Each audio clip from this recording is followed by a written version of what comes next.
কিন্তু এই জিনিসগুলো যখন হচ্ছে তখন আসলে এই কমেডিগুলো যখন হচ্ছে তখন আসলে বেসিক্যালি হচ্ছে এই জিনিসটা কারণ একজন জমিদার মনে করছেন নিজেকে এবং জমিদার ইচ্ছে ফলাচ্ছে, মানে একদম সাংঘাতিক হিটলার, পুরো একদম লেডি হিটলার। এই কথাটা আমাদের লেডি হিটলার অভিষেক তো লেডি কেন হবে না, লেডি হিটলারের মানে অনুপ্রেরণা।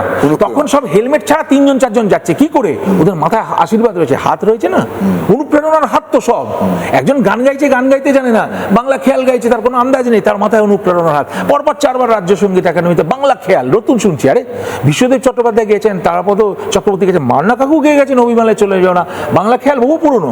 হঠাৎ ওই মক্কেল শুরু করলো, বিধর্মী মক্কেলটা, নাম বলে এখন আমি দুপুরটা খারাপ করবো না, ও বেটা শুরু করলো যে বাংলা খেয়াল নতুন, 4বার পরপর। ওই মায়ের আশীর্বাদ পেলে একরকম, যেমন শান্তনু শিলা বিশ্বাস দিয়ে শুরু করছিলে তোমরা।